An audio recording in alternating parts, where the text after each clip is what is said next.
Man, do I love thrifting, or op shopping as we call it in New Zealand. It's kind of like treasure hunting, only I suppose you have to pay for it. But I mean, for me, it's all about getting the deal. I find some incredible stuff at our local op shops. So much so that my friends have started asking me to find stuff for them. I'll be honest, it does take a slightly obsessive quality. I definitely have to wade through a ton of junk to find what I'm after. But I like junk, and I've definitely got some legendary finds under my belt by this point. So I thought I'd start sharing some of those finds with you. So this is the first episode in a brand new series I'm calling Mr. Good Find. I am Mr. Good Find. Sometimes I find stuff that I want to keep for myself. Thanks, man. But on this episode, I'm going to try and turn a stash of vintage PC games into real cash.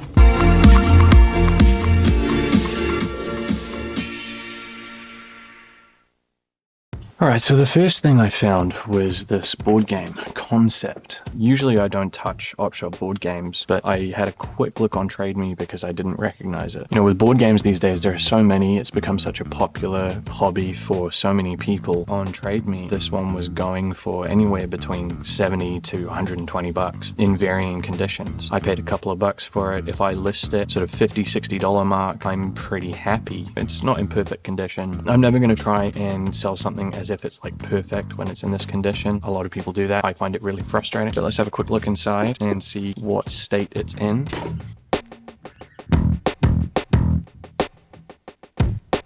The label on the box actually said complete. I've apparently already pulled that off. We've got the board itself. All of the internals look like they're in really good condition. We're missing an instruction manual, possibly. So that could be a slight downside, but again, because board games have become so popular, there are so many online compendiums of board game instructions and things like that, so that might not actually be a huge issue. But I still think we can easily make our money back and probably make a small profit on this one. Okay, next up is this awesome stack of classic PC games. A lot of people won't understand why this is cool, but gaming in the 90s was not what it is now. Even like my dad may have played on early desktop PCs. We had some versions of some of these that even he played, and my dad is like definitely not a gamer. So let's have a look through these, see what kind of condition they're in. Okay, so first up we have Red Baron 2. Now I did actually have a version of this that again I think was my dad's on our desktop PC. My version was actually on floppy disk. And we're talking Windows 95 here, so that's pre-Windows 98, so before 1998 this came out. Quick maths. Here's our system requirements. Windows 95, Pentium 133, 16 megabytes of RAM. And you must have a mouse and keyboard, of course. Sierra was this company that just made some like really popular games. So let's have a look and see what kind of state it's in. Oh, okay, so that's not a great sign. That's actually not a good sign that it doesn't have the original disc. So this one may actually be a bust. You know, maybe that's my fault for not checking. Here's the Sierra game catalog, which is pretty cool. So one of the things about these games is I don't believe they actually need CD keys like more modern PC games did. A lot of these games were getting pirated, and so video game companies started introducing CD keys to prevent piracy. But these are before that, so you can install them without a CD key, which makes things a lot easier because usually with the CD keys, once they're used, they're used. Alright, moving on here, a classic Flight Simulator 98. Microsoft Flight Simulator has become just like a huge thing now. And it's just crazy that all of these have catalogs. Unless, I mean, maybe this was a bundle package originally and it came with the Sidewinder. Here we go, so we've got our pilot's handbook, so that's good. So that's basically our instruction manual. It's in really good condition. Dun, dun, dun, dun. Okay, so this is much better. We have, what the heck? We have our Microsoft Flight Simulator 98 disc, which is fantastic, and a note for chair and dinner. No idea what that's about. There is a secondary disc here, which is really interesting. Oh, so this is actually the disc for the Sidewinder Precision Pro. So yeah, this must have been a kit that came like with the Sidewinder at some point. And one of the cool things, of course, about this one as well is it's actually got plastic. That was the thing that drew me to these, is they were all a couple of bucks each and they're just in really good condition. So here we have Flying Fortress. This is really interesting. It's got specific IBM computers listed as compatible. I had an IBM PC as a kid that was a hand-me-down. So here we have Flying Fortress. We've got our technical supplement. Yeah, some of the compatible hardware and stuff. Got our manual. Here we go. So this is amazing. This is how I played some of these games back in the day. You got them on floppy disks. This is so cool. Pre-CD-ROM, you had multiple floppy drives because these only hold, I actually can't remember, but they hold a couple of megabytes of data. This was how you installed the game.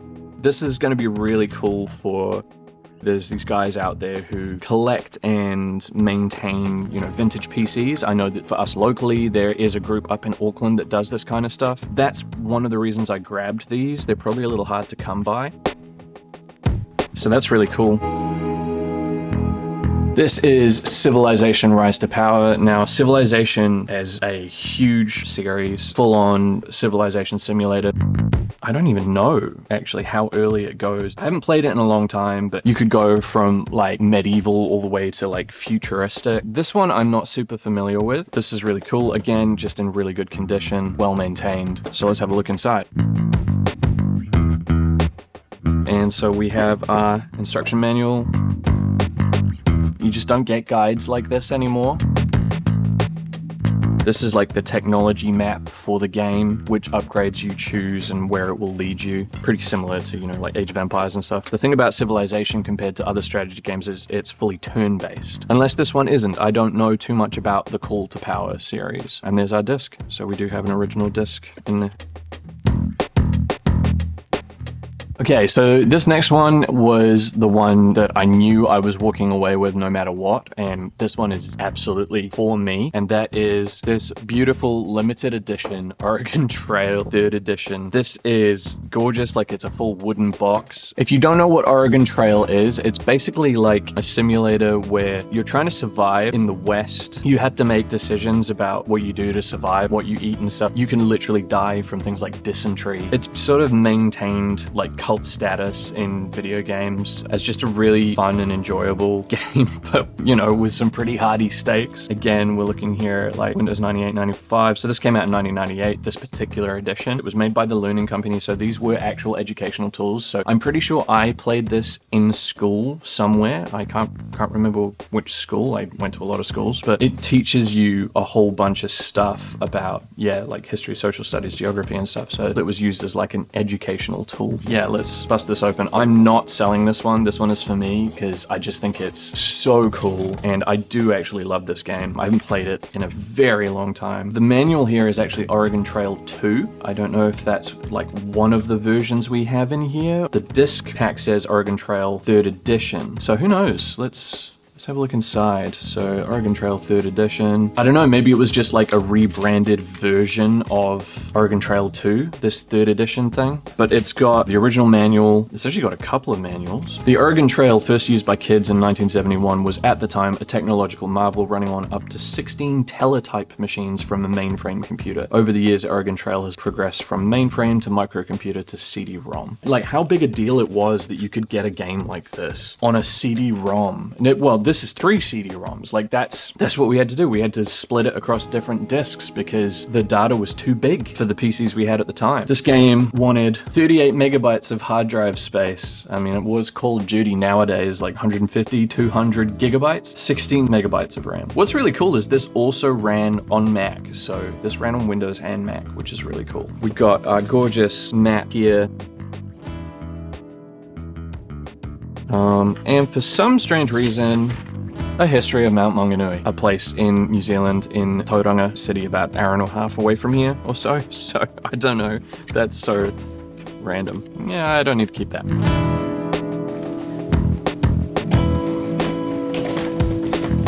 There are a whole bunch of guys out there who are collecting and maintaining vintage PCs and specifically playing like classic computer games. So I'm hoping that these will still sell. But like I said, Oregon Trail, that's mine.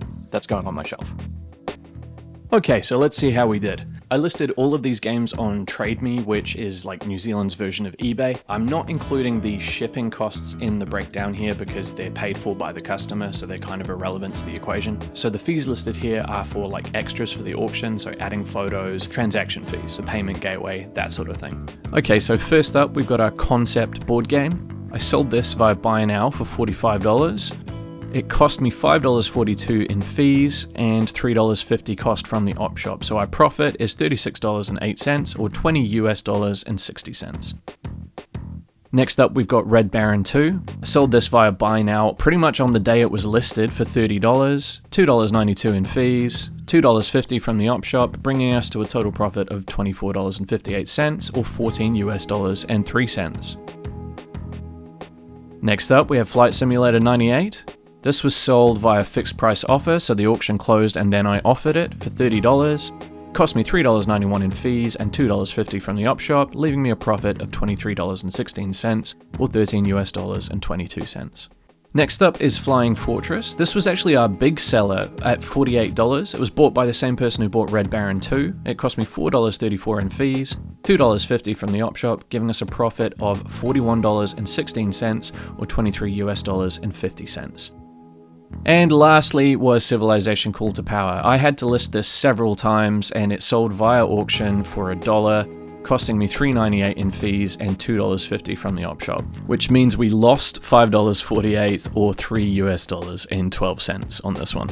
So that brings our total profit to $119.50 or $68 US and 22 cents. I'm pretty happy with that. I really hope you enjoyed this video. I hope you found it entertaining, maybe even learned something. Please don't forget to like and subscribe. I do have a Patreon. It's patreon.com/refitretro. I'm considering trying to install Oregon Trail and maybe doing a little playthrough for a Patreon video. If that's something you're interested in, head over there and let me know. But that's it, we're done. Thank you so much for watching, and I'll see you in the next one.